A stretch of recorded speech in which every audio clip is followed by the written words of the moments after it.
Pues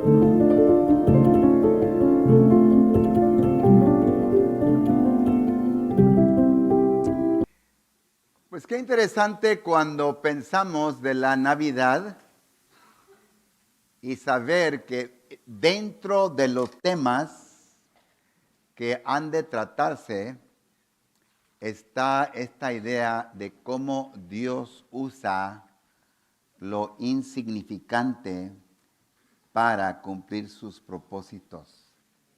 Y si hay un ejemplo, hermanos, sobresaliente que sin duda ha impactado la humanidad, es el papel que desarrolló María. En este caso, entonces, fíjense que la lectura de esta mañana que leyó mi hermanita Abby, de Lucas, el capítulo 1, comenzando en el 46 al 55, en este caso la llamada la Magnificat, cuando ella declara alabanza al Dios de los cielos, pero en este caso, vean que cuando ella está haciendo esta declaración, que no queremos llamarle una declamación, porque no fue nada memorizado, sino fue algo que brotó de su corazón, pero cuando ella lo dice, quiero que vean dos lugares, en dos citas en particular en esa declaración.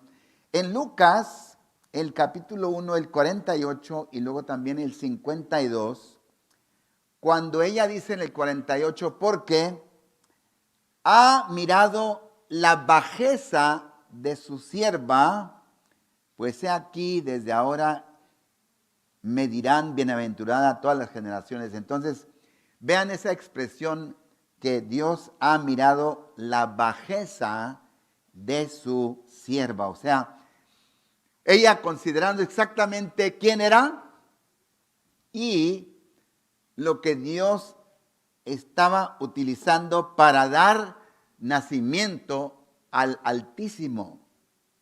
Entonces vean cómo ella se refiere a sí misma.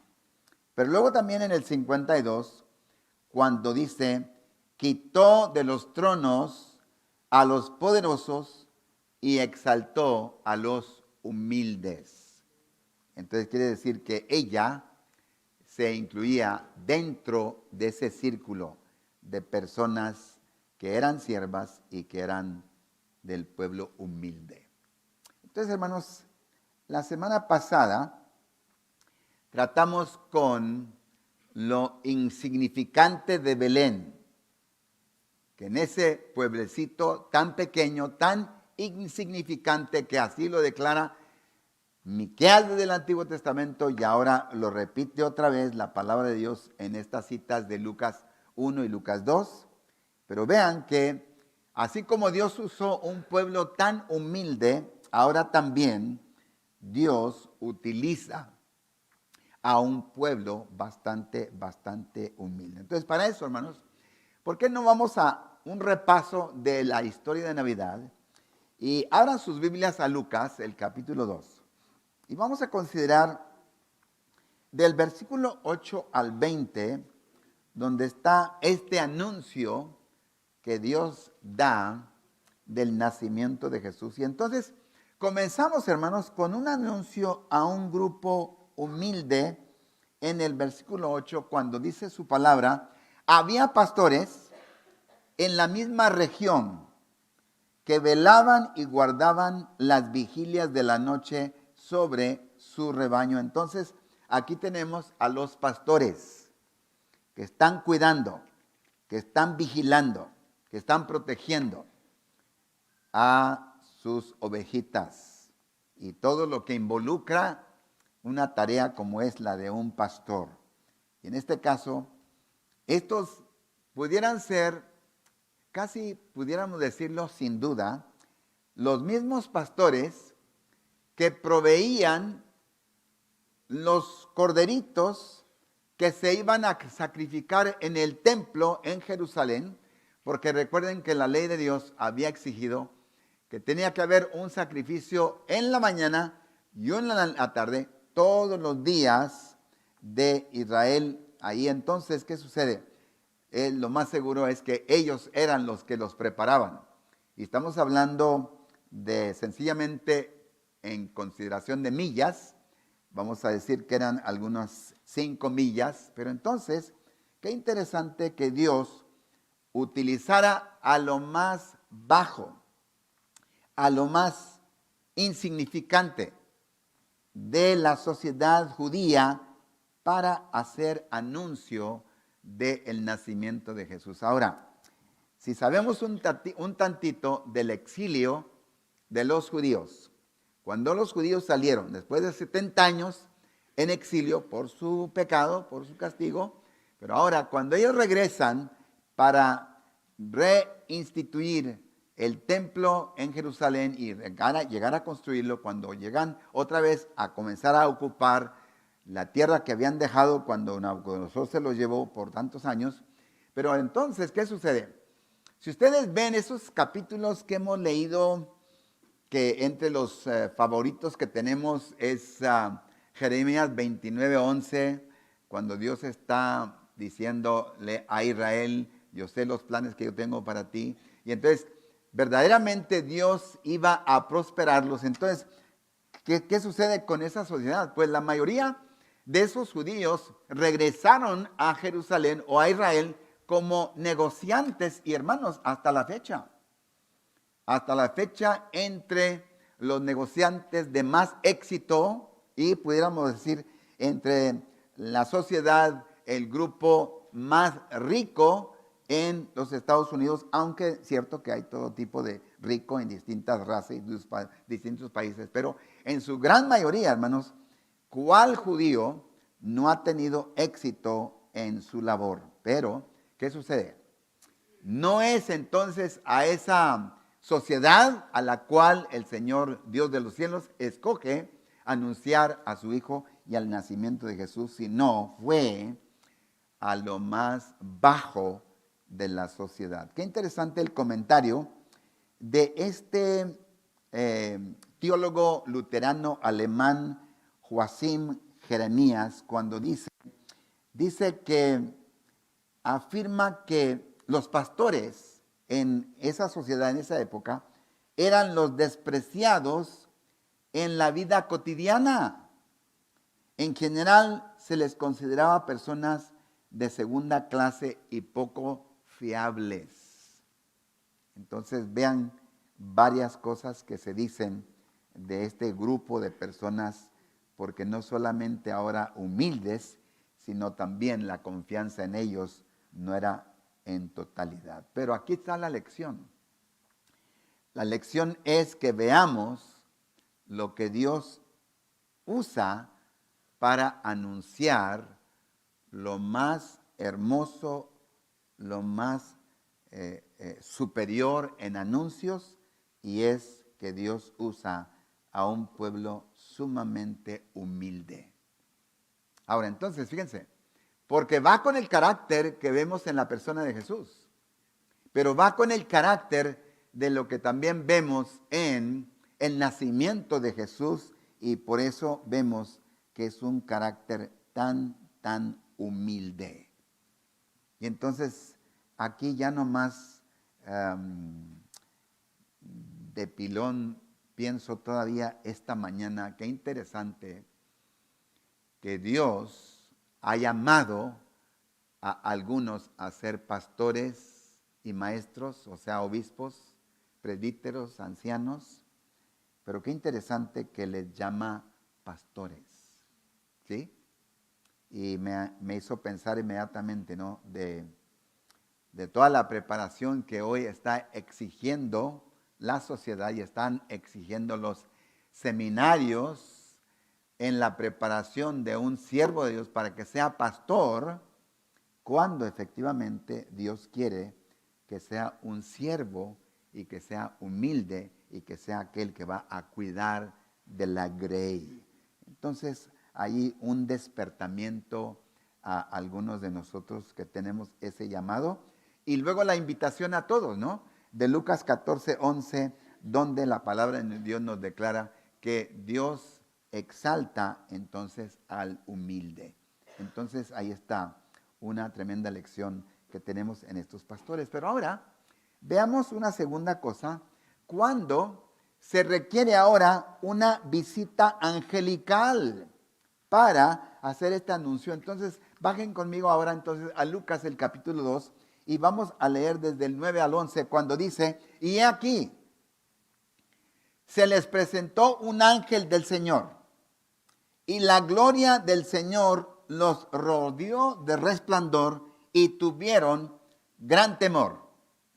Pero el ángel les dijo, no temáis, porque he aquí os doy nuevas de gran gozo que será para todo el pueblo. Entonces vean, hermanos, que el anuncio del nacimiento de Jesús, todo comienza con un ángel.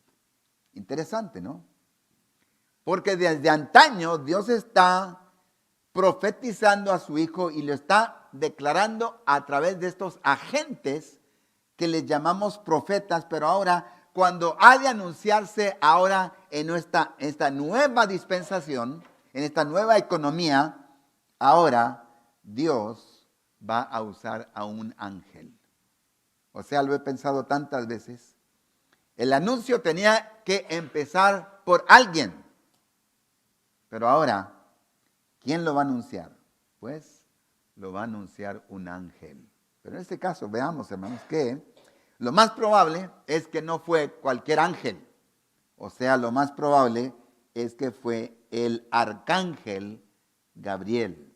El mismo que quizás apareció a Zacarías para decirle del nacimiento de Juan el Bautista, pero también el mismo que apareció a María para anunciarle del nacimiento de Jesús y probablemente también en el sueño de José. Pero ahora vemos que ahora es el ángel que aparece ahora en Belén a estos pastores. Pero ahora no ignoremos, hermanos, la segunda parte de ese texto cuando dice, y he aquí, se les presentó un ángel del Señor y la gloria del Señor los rodeó de resplandor. Ahora, vean que lo significante ahí, hermanos, es que también la presencia del ángel es una, pero ahora la gloria Shekinah de Dios es otra.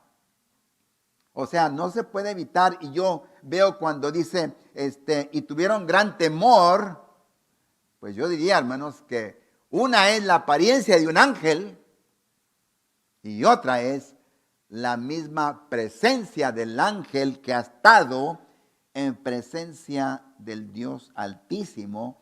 Entonces, con más razón, tenían que haberse sentidos atemorizados. Lo comparo, hermanos, con Segunda de Crónicas, el capítulo 15, Segunda de Crónicas, capítulo 5, versículo 14, cuando dice, y no podían los sacerdotes estar ahí para ministrar por causa de la nube, porque la gloria de Jehová había llenado la casa de Dios. Entonces hay algo que quizás solamente nos podemos imaginar, pero yo lo comparo a algo que mencioné en El Salvador en introducción a uno de los mensajes, cuando yo que nunca había estado en presencia de un demonio, pude presenciar la presencia de un demonio. Y aunque les platicaba a los hermanos en El Salvador cómo aquello estaba queriendo ahorcarme, lo otro muy significante era la misma presencia tan horrible que me rodeaba. Entonces yo lo comparo totalmente al opuesto a cómo será presenciar la misma gloria de Dios. Y lo comparo, hermanos, porque estoy considerando Lucas capítulo 1, versículo 19, cuando este ángel, arcángel, Gabriel, está dándole el aviso a Zacarías y Zacarías no lo está creyendo. Y entonces Gabriel le tiene que decir, Lucas 1:19, yo soy Gabriel que estoy delante de Jehová. O sea, no es necesariamente cualquiera el que viene a presentarse contigo, pero tenlo seguro que yo he estado en presencia de Él, que ahora te está hablando a ti.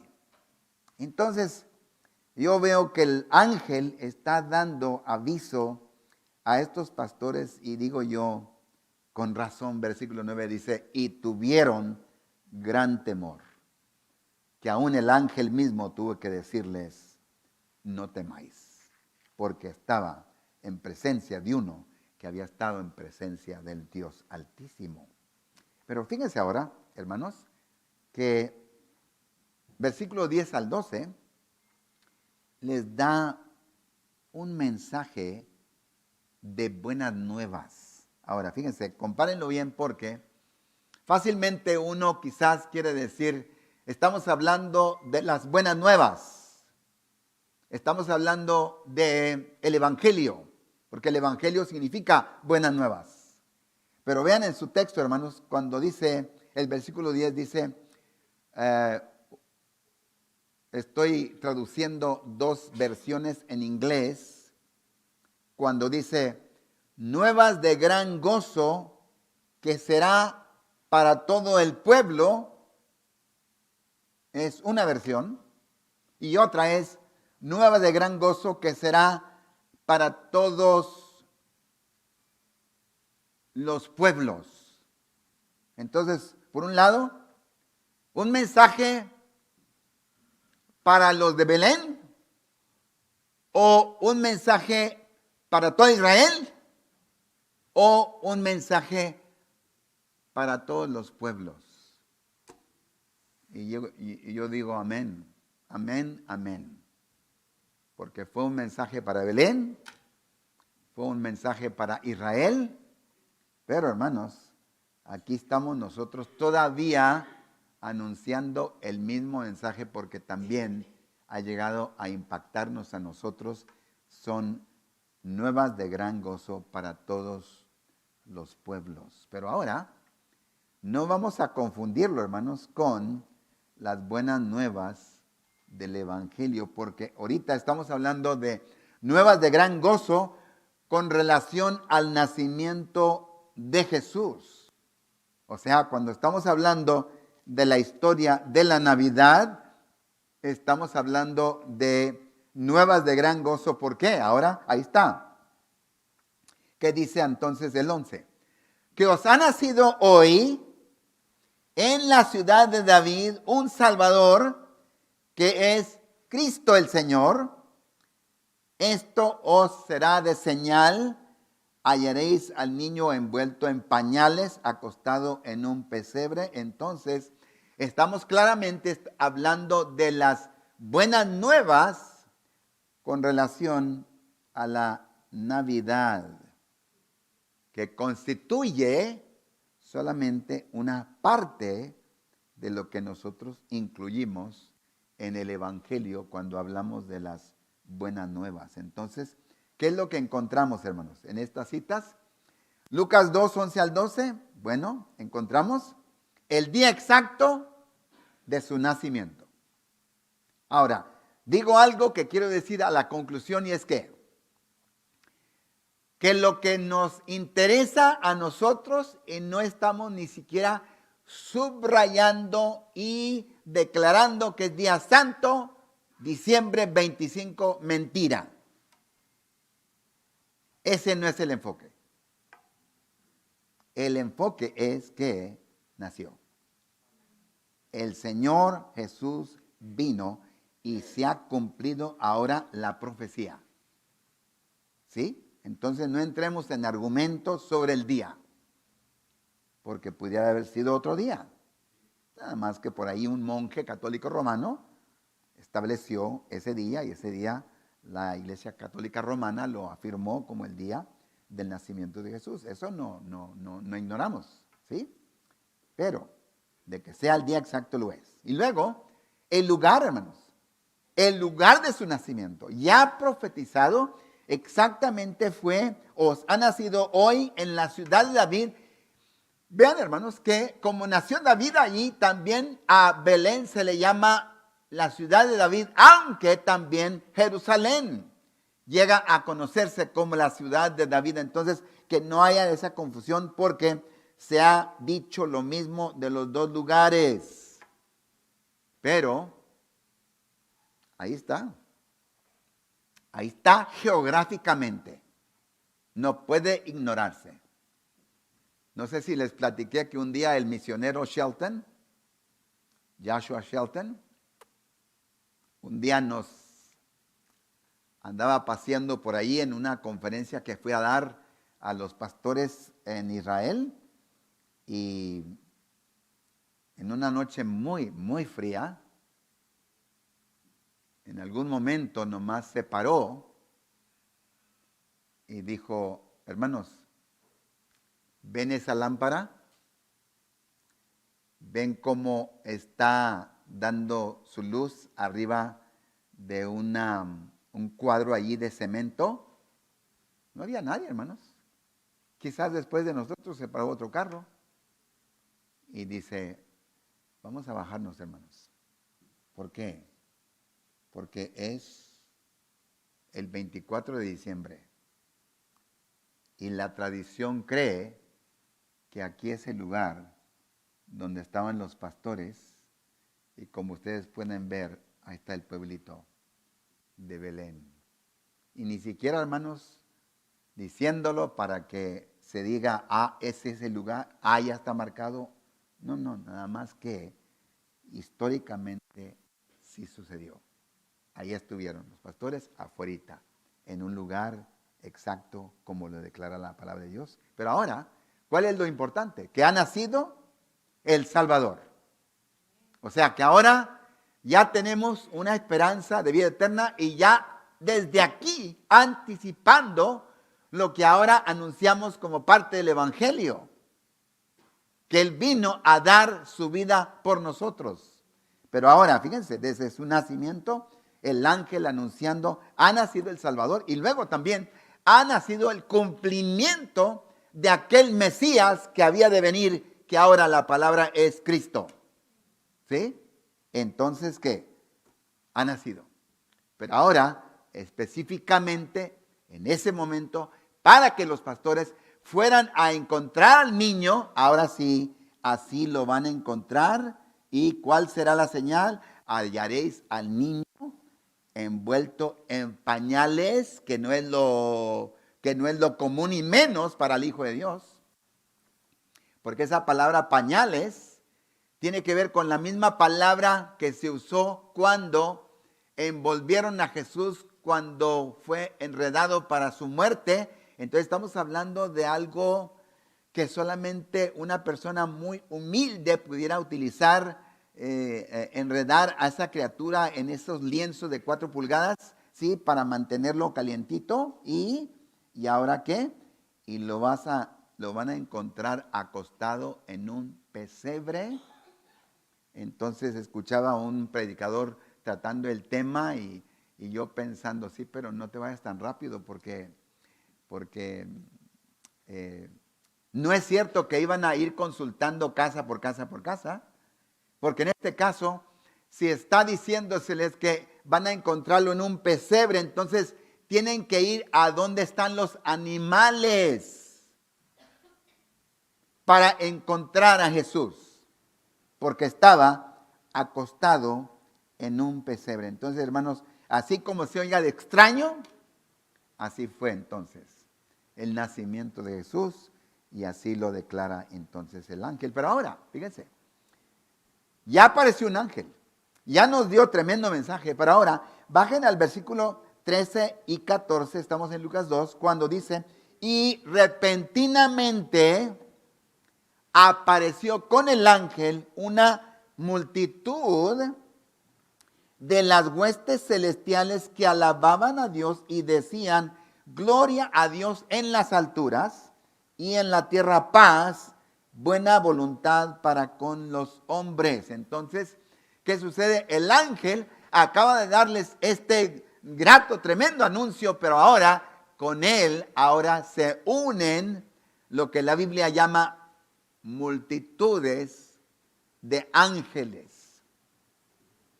Hermanos, estamos hablando de seres angelicales, y en este caso, desde el momento que nomás usa la palabra multitudes, pues yo pensé de Judas 14, cuando habla de los millares de ángeles que hay en el cielo. Entonces, la verdad es, hermanos, que no sabemos, pero sí era un coro angelical. Quiere decir que los mismos seres celestiales que ya conocían a Jesús desde que él estaba en el cielo, ahora vienen para adorar a este Dios digno de toda honra y de toda gloria, y para anunciar este mensaje de adoración. Y entonces, escuchen bien estas palabras, hermanos, para que no las malentendamos, porque yo creo que si consulto la versión en español Reina Valera, o si consulto algunas versiones en inglés, sí puede malentenderse. Entonces, por eso les doy 4 versiones, ¿sí? Aquí está la Reina Valera 1960. Y dice que entonces el ángel dice, y en la tierra paz, buena voluntad a los hombres. ¿Cómo se oye? Pues, no más.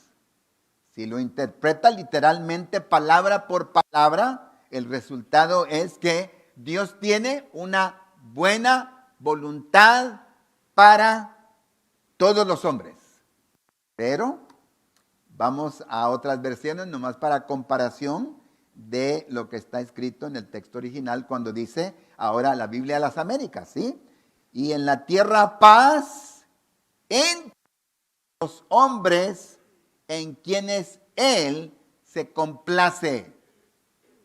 ¿Sí? O sea, ¿cuándo es que Dios ahora se agrada del hombre después de haberle presentado el mensaje, después de haber enviado a su Hijo, después de hacer esa invitación general a todos? ¿Dónde se complace Dios? En aquellos que lo reconocen, en aquellos que se rinden a Él, en aquellos que lo confiesan como Salvador y Señor. Entonces vean que las otras versiones dicen algo muy similar. Cuando dice la Nueva Traducción Viviente, dice, y paz en la tierra para aquellos en quienes Dios se complace. O sea, cuando la persona viene a Cristo, hermanos, rinde su vida a Cristo, entonces aquella enemistad que había existido con él y con Dios, ahora aquello ha quedado eliminado. ¿Por qué? Porque la persona ahora es reconciliada con Dios, donde había enemistad, ¿sí? Y ahora comienza a experimentar la paz del Señor, porque ahora tiene paz con Dios. Ya no hay ira de Dios para con esa persona, porque ha rendido su vida a Cristo. Y ahora, ¿qué va a suceder? Ahora, a resultado de haber experimentado su paz, ahora el resultado va a ser, cuando hay paz, escúchelo bien, cuando hay paz, así en forma vertical delante de Dios, entonces va a haber paz a nivel horizontal. Entonces, Dios, por su favor, ahora sí, comienza a darte paz con tu cónyuge, paz con tus hijos, paz con tu jefe, paz con el colega, y aún el mismo colega tuyo en tu mismo trabajo pueda hacer que te pare y te dice, oye, ¿qué te está pasando? Yo veo una persona distinta. Este no era el que yo conocía. Y quizás, porque sí lo hemos escuchado, hermano, veo en ti una paz que antes no veía. Y entonces, ¿qué sucede? Ahora sí, Dios comienza a darte una paz que sobrepasa todo entendimiento. ¿Sí? Entonces la última que dice, Dios habla hoy, paz en la tierra entre los hombres que gozan de su favor. ¿Cuándo hay paz? Cuando has gozado, cuando has experimentado el favor de Dios. Entonces, hermanos, que quede claro, para que cuando Dios nos dé oportunidad en esta temporada, en esta semana, podamos aprovechar de lo que el ángel dijo y decir, aquí está el mensaje de salvación. Entonces, hermanos, terminamos esta mañana, versículo 15 al 20. ¿Por qué? Porque la respuesta de los pastores a este anuncio fue ¿cuál? Y sucedió, ¿qué dice el texto? Que cuando los ángeles se fueron de ellos al cielo, los pastores se dijeron unos a otros, pasemos pues hasta Belén y veamos esto que ha sucedido y que el Señor nos ha manifestado. Vinieron pues apresuradamente y hallaron a María y a José y al niño acostado en el pesebre, y al verle dieron a conocer lo que les había dicho acerca del niño, y todos los que oyeron se maravillaban de los pastores y de lo que decían. Pero María guardaba todas estas cosas, meditándolas en su corazón, y volvieron los pastores glorificando y alabando a Dios por todas las cosas que habían oído y visto como se les había dicho. Entonces, ¿qué decimos? Los pastores fueron. Los pastores creyeron. Los pastores obedecieron y vieron aquella cosa milagrosa que Dios había hecho, y entonces corrieron, ¿para qué? Para contarle a otros lo que había sucedido. Y aunque aquellos también se quedaron maravillados, dice que los pastores continuaron glorificando a Dios por el privilegio que Dios les había dado. Entonces, hermanos, esta mañana, así como los pastores, nosotros, ¿sí? Vamos a hacer lo mismo.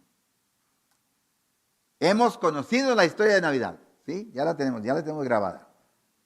Ahora, hemos creído ya que nació, que vivió, que ministró, y luego ¿qué? Que murió, que fue sepultado, que resucitó, que fue visto por muchos, y ahora el privilegio, hermanos, que Dios nos da de contarlo y de poder alabar su nombre. Y yo pensando, este es más que un día feriado. No, este es una celebración de la Navidad, ¿cierto? Y otra vez, nada que ver con el día. Estamos enfocados en que sucedió, en que Jesús ya vino, ya ejerció su ministerio, ya cumplió con la cruz, ya tenemos ahora en él vida eterna. ¿Y ahora qué? Ahora, hermanos, esperamos su segunda venida. Entonces, hermanos, celebremos a este Dios hombre que ha venido y ha hecho la diferencia, y aquel que también dividió la historia, ¿sí? Dividió la historia para que toda referencia que se haga tiene que estar basada en el nacimiento de Jesús, o sucedió después del nacimiento de Jesús o sucedió antes, pero sin duda su nacimiento ha tenido impacto, ¿sí? Entonces, hermanos, esta mañana termino con este desafío, ¿sí? Primero, Lucas 2, del 8 al 20. Fíjense que yo nunca me senté con la Biblia en la mano para memorizarme esas citas, especialmente en inglés, ¿sí? Pero me la aprendí de memoria de tanto escuchar a tanto niño repetir esa historia, ¿sí? Entonces, yo quisiera pedirles esta mañana, si tenemos hijos, si tenemos niños en casa todavía, vamos a pedirles con esas mentes tan frescas que Dios les ha dado, que se memoricen y que lo reciten en una de nuestras reuniones, y especialmente esta semana, Lucas 2, del 8 al 20, que es, o que son las citas que hemos tratado esta mañana, ¿sí? Y luego, si usted nunca se las ha memorizado, entonces, hermanos, manos a la obra, vamos. Si quiero que mis hijos se la aprendan, entonces yo me lo voy a aprender, ¿sí? Pero la otra que a mí me fascina y yo quiero recomendársela es que nosotros empecemos a hacer lo que los misioneros hacen.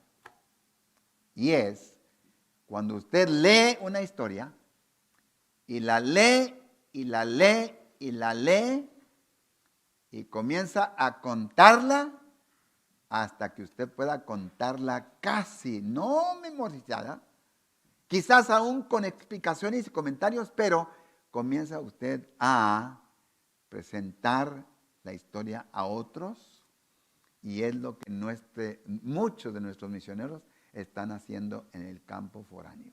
Donde no hay Biblias, entonces tienen que enseñarle a la gente la historia. Y después de que se la han enseñado, la repiten, y luego la repiten, y luego la repiten, y ahora aquel que está oyendo tiene que ahora repetirla otra vez, porque el misionero se va a ir. Y ahora especialmente en las Amazonas, que sé dónde esto se ha usado, la persona tenía que conocer la historia y aún quizás entender el mensaje, entender los comentarios, y ahora regresar a su tribu para contarles la historia exactamente como la escucharon. Entonces, yo digo, hermanos, ¿qué sería la oportunidad que en estos días festivos, que alguien le dé la oportunidad y entonces usted diga, ¿me dan un tiempecito nomás para contarles la historia? Que la traigo memorizada, que la traigo bien aprendida, que a lo mejor se las voy a dar en un paráfrasis, pero se va a hacer. Entonces, hermanos, que se haga. Feliz Navidad. Que Dios los bendiga ricamente. Eterno Dios, gracias. Gracias te damos por el mensaje del ángel a estos pastores.